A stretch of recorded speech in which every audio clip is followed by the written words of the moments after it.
हमने पीछे वाले वीडियो में क्या देखा था कि नॉर्मेलिटी जो थी वो किस तरीके से निकाली जाती है। ठीक है, तो एकदम डिटेल से स्टडी किए थे।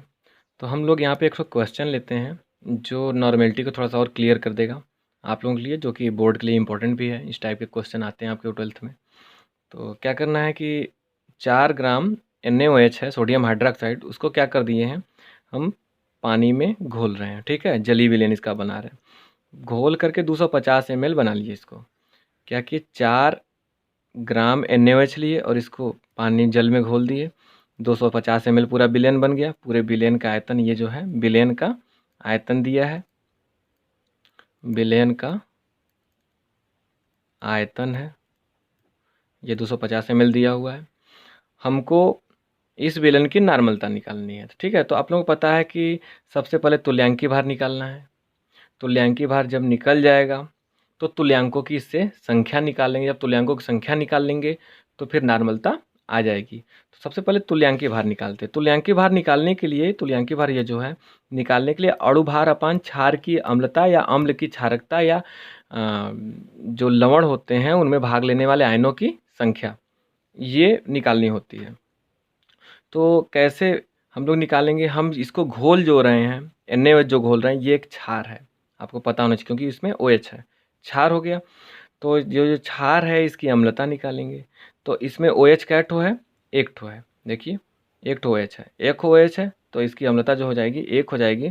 तो तुल्यांकी भार निकालना है, अणु भार अपन क्षार की अम्लता। ठीक है, तो अब अणु भार, इसका अणु भार क्या होगा। तो अणु भार कैसे निकालने आप लोगों को पता होना चाहिए। सोडियम का जो भार होता है वो 23 कहीं लिया जाता है, कहीं 23.5। तो चलिए हम 23 लेकर चलते हैं। 23 हो गया। ऑक्सीजन का जो होता है 16 दूनी के 32, जस्ट इसके क्रमांक का क्या होता है, डबल होता है। तो 16, इसका क्रमांक 8 होता है, सॉरी ऑक्सीजन का क्रमांक 8 होता है, तो 8 दूनी के 16 हो जाएगा। और हाइड्रोजन का एक ही होता है, +1। अम्ल की, क्षार की अम्लता, ये क्षार है, इसकी अम्लता कितनी है, 1 है। तो ये हो जाएगा 6 1 7 3 10 की 0 2 1 3 1 4। ठीक है, तो इसका तुल्यांकी भार कितना आ गया, 40 आ गया। ठीक है, तुल्यांकी भार जो इसका आया हुआ है वो कितना आया हुआ है, 40। आराम से हो गया। इसके बाद हमें एक तुल्यांकों की संख्या निकालनी है। ठीक है, चलिए तुल्यांकों की संख्या, अच्छा किसके तुल्यांकों की संख्या, NaOH के। ठीक है, ये जो घोले हुए हैं हम बिले जो है, इसी के तुल्यांकों की संख्या निकालनी है। तो क्या होता है, इसका कुल भार, इसका कुल भार, जो बिले है उसका कुल भार ऊपर रहता है और तुल्यांकी भार नीचे रहता है। तो कुल भार कितना है, 40 है। तुल्यांकी भार कितना है, सॉरी कुल भार कितना, 4 ग्राम है। ये देखिए, इसको हम 4 ग्राम घोले हुए हैं, 4 हो गया। इसका तुल्यांकी भार कितना है, 40 नीचे हो गया, 4 दहा में 40, 10 हो गया। तो तुल्यांकों की संख्या कितनी आ गई, 1/10, एकदम आ गया। अब इसके बाद हमें क्या करना है भाई, नॉर्मेलिटी निकालना है। तो नॉर्मलता का जो फार्मूला होता है, ठीक है, नॉर्मलता बराबर n बराबर तुल्यांकों की संख्या ऊपर रहती है, तुल्यांकों की संख्या ऊपर अपान विलयन का कुल आयतन। ठीक है, कुल आयतन ये रहता है लीटर में। ठीक है, ये ध्यान देना, लीटर में रहता है। तो तुल्यांकों की संख्या निकाल लिए हैं हम, कितना है, 1/10। विलेन का आयतन जो है 250 ml है। तो 250 ml में दिया है, तो इसे लीटर में चेंज करने के लिए हम लोग क्या करेंगे, 1000 से डिवाइड कर देंगे। इसको जब कट करेंगे तो एक 0 से 0 कट गया, 25 चौका 100 हो गया। ये आ गया आपका 1/10 डिवाइडेड बाई 1/4। ठीक है, 4 ये पलट जाएगा ऊपर, ये चला जाएगा 4/10 और 10 से डिवाइड करेंगे इसको तो 0.4। तो नॉर्मेलिटी हमको कितनी मिल गई, 0.4। तो ये हो गया जनरल सा क्वेश्चन। ये आपको पेपर में, बोर्ड में करीब 2 नंबर या 3 नंबर, मैक्सिमम 3 नंबर हो सकता है, में पूछा जा सकता है। ठीक है, और ये ज़बरदस्त इंपॉर्टेंट कॉन्सेप्ट है। और आप लोगों को एक बात बताना थोड़ा सा भूल गए थे कि n/10 अगर कहीं है, n/100 है, n/1000 है, ठीक है, तो क्या होगा, मिली नॉर्मल विलयन, ठीक है, नॉर्मल विलयन। और ये हो गया मिली के बाद सेंटी आता है, तो सेंटी नॉर्मल विलयन, उसके बाद मिली सेंटी डेसी, डेसी नॉर्मल विलयन कहे जाते हैं। कब n/10 रहेगा तो डेसी नॉर्मल विलयन, n/100 है तो सेंटी नॉर्मल विलयन, n/1000 है तो मिली नॉर्मल विलयन। अब केवल नॉर्मल विलयन किसको कहते हैं, ये भी बात आई, ठीक है। तो खाली नॉर्मल विलयन अगर देखा जाए तो कुछ है नहीं, बहुत जनरल सा है। ऊपर ये जो विलेय हम घोल रहे हैं, ये विलेय हो गया हमारा, इसका कितना ले लो, 1 ग्राम तुल्यांक ले लो, 1 ग्राम तुल्यांक। और ये जो विलयन बन रहा है ये 1 लीटर होना चाहिए, तो इस विलयन को नॉर्मल विलयन कहेंगे। तो ये विलयन क्या कहा जाएगा, नॉर्मल विलयन, ठीक है। विलेय घोले तो 1 ग्राम तुल्यांक है, विलेय का जो घोल रहे हैं उसका 1 ग्राम तुल्यांक है, जो विलयन बना 1 लीटर बना, तो ये क्या कहा जाएगा, नॉर्मल विलयन। तो जनरली आप इसको लिखना चाहेंगे तो क्या लिखेंगे, जब 1 लीटर विलयन में विलेय के 1 ग्राम तुल्यांक घुले हों, ठीक है। 1 लीटर विलयन में विलेय के, ठीक है, विलेय के कितने घुले हों, 1 ग्राम तुल्यांक, तो उसे क्या कहते हैं, नॉर्मल विलयन कहते हैं, बस हो गया, ठीक है। तो इस तरह से आप लोग नॉर्मल विलयन समझ गए। अब थोड़ा सा एक और टाइप है इसमें क्वेश्चन का, तो वो देख लेते हैं हम लोग, वो किस तरह से करेंगे। क्वेश्चन दिया हुआ है 250 ml जो है ये आपका सॉल्यूशन है, इसकी नॉर्मेलिटी जो है n/10 दी गई है। आपको नॉर्मेलिटी जब भी दी जाती है पेपर में तो n/10, n/100, n/समथिंग कुछ करके दी जाती है।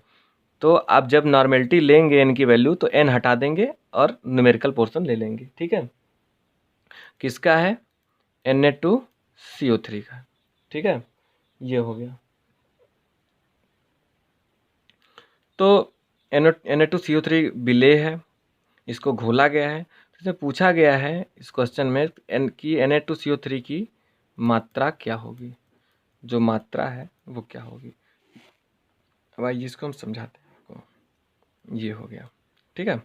इसमें क्या किए हैं हम, Na2CO3 घोले हैं तो जो सॉल्यूशन बना 250 ml बना। अब पूछा गया है कि कितना इसमें Na2CO3 घोल दें, ठीक है, सोडियम कार्बोनेट इसमें कितना घोल दें कि इसकी जो नॉर्मेलिटी है, इसकी नॉर्मेलिटी n/10 हो जाए। तो इस वाले क्वेश्चन में अगर देखा जाए, पीछे वाले में जो था, इस पीछे वाले क्वेश्चन में क्या था कि ये दिया गया था आपको 4 ग्राम और नॉर्मेलिटी आपसे पूछा गया था। लेकिन इस वाले क्वेश्चन में उल्टा कर दिया है कि नॉर्मेलिटी आपसे क्या कर रहा है, नॉर्मेलिटी आपको दे दिया है और पूछ रहा है ये कितना है। तो इसको हम चलिए W मान लेते हैं, इसको क्या मान लेते हैं कि W ग्राम इसमें हम घोले हैं, ठीक है। तो जनरल सब उसी तरीके से क्वेश्चन सॉल्व किया जाएगा। बस ध्यान देना है आपको, ये लवण है, क्या है, लवण है, तो Na2CO3 इसका आयनाइजेशन हम लोग करेंगे, ठीक है। इससे रिलेटेड हम वीडियो बना चुके हैं कि लवणों में आयनों की संख्या जो रहती है, आदान प्रदान हुए आयनों की संख्या, वो किस तरीके से निकाली जाती है, या जो तुल्यांकी भार होता है वो किस तरीके से निकाला जाता है। तो उस वीडियो को आप लोग देख सकते हैं और अच्छे से समझ सकते हैं, ठीक है। तो ये हो गया 2Na पे प्लस प्लस CO3 पर 2 माइनस, ये हो गया। तो 2Na पे प्लस, Na पे प्लस हो गया, यहाँ पे देखिए 2 ठो पॉजिटिव आयन हो गया, 2 ठो नेगेटिव आयन हो गया। तो कुल कितने आयन हैं, आयनों की संख्या या आदान प्रदान हुए आयनों की संख्या, ठीक है, हम जनरली आयनों की संख्या लिखते हैं, आयनों की संख्या या भाग लेने वाले आयनों की संख्या आप लिख सकते हैं, = 2 है। हमको जनरली क्वेश्चन सॉल्व करना है। तो अब यहाँ पे हमें सबसे पहले क्या निकालना होगा, उसी तरीके से रिवर्स वाले प्रोसेस से चलेंगे हम लोग। इस तरीके से पहले तुल्यांकों की संख्या निकालेंगे, तुल्यांकों की संख्या आ जाएगी, फिर उसके बाद पहले तुल्यांकी भार निकालेंगे, तुल्यांकी भार निकालने के बाद तुल्यांकों की संख्या निकाली जाएगी। पहले तुल्यांकी भार निकाला जाएगा, दूसरा तुल्यांकों की संख्या निकाली जाएगी, तीसरा फाइनल प्रोसेस है नॉर्मेलिटी, ठीक है। तो तुल्यांकी भार पहले निकालते हैं, तो अणु भार अपान क्षार की अम्लता, अगर अम्ल है तो अम्ल की क्षारकता, अगर लवण है तो लवण में भाग लेने वाले आयनों की संख्या। तो यहाँ पे ये लवण है, ये क्या है, लवण है, ठीक है, साल्ट है, तो इसमें भाग लेने वाले आयनों की संख्या तो क्या होगी, किस तरीके से होगी, ये देखते हैं। तो तुल्यांकी भार निकाला जाए पहले, ठीक है, नेक्स्ट पेज। तो ये हमारा हो गया तुल्यांकी भार, तुल्यांकी भार। तो तुल्यांकी भार किस तरीके से निकालेंगे, अणु भार, तो Na2CO3 का अणु भार, ठीक है, इसको फिर से बोल रहे हैं मोलर द्रव्यमान भी कहते हैं, अणु भार को मोलर द्रव्यमान भी कहा जाता है, ठीक है। Na2CO3 का अणु भार हो गया। नीचे अगर अम्ल है तो अम्ल की क्षारकता, क्षार है तो क्षार की अम्लता, यहाँ पे लवण है तो लवण में, ठीक है, भाग लेने वाले आयनों की संख्या, आयनों की संख्या मतलब कितने आयन आदान प्रदान हो रहे हैं वही है। तो 2 हुए थे। इसका अणु भार अगर निकाला जाए Na2CO3 का, तो इसका अणु भार आप लोग आराम से निकाल सकते हैं, ठीक है। तो इसका अणु भार सोडियम का 23 होता है, 23 दूनी के 46 हो गया। कार्बन का 6 होता है, 6 दूनी 12 हो गया। इसका 16 हो गया, 16 तियाँ 48 हो गया। देखते हैं, सोडियम का 46 प्लस 12 प्लस 16 तियाँ 48 अपान 2, ये हो गया 8 2 10 6 16 के 6 4 1 5 4 9 1 10 16 अपान 2, ये आ जाएगा 53। तुल्यांकी भार आ गया हमारा 53। इसके बाद हमें क्या करना है, तुल्यांकों की संख्या निकालनी है, ठीक है, जिसे ग्राम तुल्यांकों की संख्या भी कहते हैं। तुल्यांकों की संख्या क्या होती है, कुल भार अपन तुल्यांकी भार। तुल्यांकी भार हम लोग कितना निकाले हैं, 53 निकाले हैं, और कुल भार यही हमको निकालना है, ठीक है भाई। देखिए फिर से, हम लोग कितना, जितना घोले हैं Na2CO3 वही तो पूछा है कि कितना इसमें डिज़ोल्व कर दें, कितना इसमें घोल दें कि इसकी नॉर्मेलिटी n/10 हो जाए, तो यही निकालना है, ठीक है। तुल्यांकों की संख्या, तो W यहाँ पे रहेगा, तो ये हो जाएगा। अब नॉर्मेलिटी बराबर होता है ऊपर तुल्यांकों की संख्या अपान आयतन, विलयन का, ठीक है, विलयन का आयतन लीटर में, ये ध्यान देना है। तो आप लोगों को नॉर्मेलिटी दिया गया n/10, तो हम लोग 1/10 आपको बताएं कि n को हटाकर 1/10 ले लेते हैं। और ये भी पता होना चाहिए कि ये कैसा विलयन है, मिली सेंटी डेसी है, ठीक है, डेसी नॉर्मल विलयन है ये। तो ये हो गया तुल्यांकों की संख्या, यहाँ निकालें आप लोग W/53, W/53 हो गया अपन विलयन का आयतन दिया हुआ है, ये था 250 ml, तो फिर से 250 अपान 1000 करेंगे तो ये हो जाएगा 1/4। चलिए इधर सॉल्व करते हैं इसको हम, तो ये हो गया 1/10 = W/53 मल्टीप्लाइड, ये कट करेंगे तो 4 टाइम्स कटेगा, तो ऊपर हो गया 4, और उसके बाद इसको इधर डिवाइड कर दें, इसका इधर मल्टीप्लाई कर दे, तो 53/4 × 10 = W। इसका अगर हम भाग देते हैं तो 4 × 1 = 4, 4 तियाँ 12, 4 दूनी के 8, 4 5 20, और इसका भाग देंगे तो 1.325 ग्राम W, ठीक है। तो W जो है 1.325 ग्राम अगर डिज़ोल्व किया जाए इसमें, तो n/10 का नॉर्मल विलयन बन जाएगा। तो इस टाइप के भी क्वेश्चन आपसे पूछ लिए जाते हैं पेपर में। तो ये जो क्वेश्चन है ये बहुत सिंपल होते हैं, बहुत सिंपल जिसे कहते हैं। तो अगर ओवरव्यू देखा जाए तो क्या निकालना है, किस तरीके से निकालना है, तो सबसे पहले हमको क्या करना है कि यहाँ पे तुल्यांकी भार निकालना है, ठीक है, पॉइंट नंबर 1। तो तुल्यांकी भार निकालने के लिए हमें क्या करना है, जो अणु भार है, ठीक है, अणु भार हो गया, अणु भार में जो नीचे अम्ल की क्षारकता, क्षार की अम्लता या लवणों की में भाग लेने वाले आयनों की संख्या से भाग दे देना है। तो ये हो गया तुल्यांकी भार निकल गया। हमें तुल्यांकी भार निकल गया, तुल्यांकों की संख्या निकालनी है। भार में क्या करना है, इसके अणु भार से, ठीक है, सॉरी, ये जो कुल भार है इसका, किसका, जिसको हम घोले हुए हैं, इसका कुल भार जो है, कुल भार में विलेय जो है, विलेय के कुल भार में हमें ये तुल्यांकी भार जो निकालने हैं उससे भाग दे देना है। ये हो गया, नीचे हो गया तुल्यांकी भार। ठीक, अब जब ये आ जाएगा उसके बाद नॉर्मेलिटी का फार्मूला होता है तुल्यांकों की संख्या अपान विलयन का आयतन लीटर में। ठीक है, ये ml में दिया तो 1000 से भाग देंगे और इसे कैलकुलेट कर लेंगे, इस तरीके से आ जाएगा। ठीक है, तो ये हो गया कॉन्सेप्ट हमारा नॉर्मेलिटी का। और नेक्स्ट देखते हैं हम लोग कि नेक्स्ट कॉन्सेप्ट क्या है। तो नेक्स्ट हम लोग देखेंगे मोलरता। ठीक है, मोलरता ये क्या होता है, एम। तो आप लोगों को बताए थे कि मोलरता कुछ है नहीं, बहुत सिंपल सा है, नीचे वही रहेगा जो नॉर्मलता में था, विलयन का आयतन ही होगा, आयतन हो गया लीटर में। बस आपको क्या करना है, ऊपर चेंज कर देना है। ठीक है, ऊपर क्या हो जाएगा, देखिए मोल इसमें आ रहा है। ठीक है, इसमें मोल आ रहा है तो जाहिर सी बात है भाई कि ऊपर मोलों की संख्या होगी। ठीक है, तो विलेय के मोलों की संख्या, मोलों की संख्या ऊपर हो गई। ठीक है, ये हो गया मोलरता। इस तरीके से हम लोग मोलरता निकालते हैं।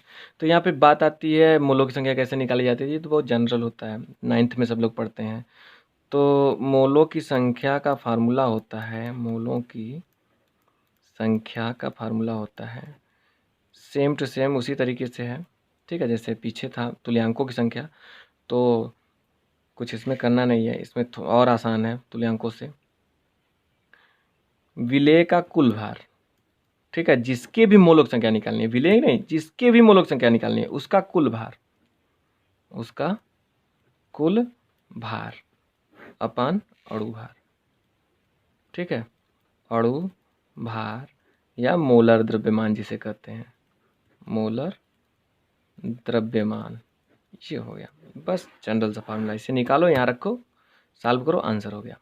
ठीक है, अच्छा, कुल भार जब लेंगे तो हम ग्राम में लेंगे, ये ध्यान देना कि विलेय का जब हम कुल भार कैलकुलेट करेंगे तो किस में लेंगे, ग्राम में लेंगे। तो इस तरीके से हम लोग मोलरता निकालते हैं। अच्छा, मोलरता का मात्रक क्या होता है, ऊपर मोलों की संख्या है तो मोल पर लीटर। ठीक है, और अगर नॉर्मलता का मात्रक अगर देखा जाए, नॉर्मेलिटी का मात्रक अगर देखा जाए यहाँ पे, ठीक है, इस क्वेश्चन में नॉर्मेलिटी का जो मात्रक होता है वो क्या होता है, तो वो जो होता है वो होता है यहाँ पे। ठीक है, नॉर्मेलिटी के ऊपर तुल्यांकों की संख्या है तो तुल्यांक प्रति लीटर, ये फार्मूला होता है, मतलब इसका मात्रक है, यूनिट। आपको कभी कदार 1 नंबर में यूनिट भी पूछा जा सकता है पेपर में, तो इसके लिए भी आप लोग तैयार रहेंगे। तो ये हो गया, मतलब मात्रक हो गया मोल पर लीटर इसका। अच्छा, चलिए देख लेते हैं इसका भी एक हो जनरल सा क्वेश्चन, कि इसमें भी अगर आपको m/10 लिखा है, m/100 लिखा है, m/1000 लिखा है, ठीक है, तो ये हो जाएगा आपका मिली सेंटी डेसी। तो मिली, वहाँ पे नॉर्मल था तो यहाँ पे मोलर हो जाएगा, मिली मोलर बिलियन।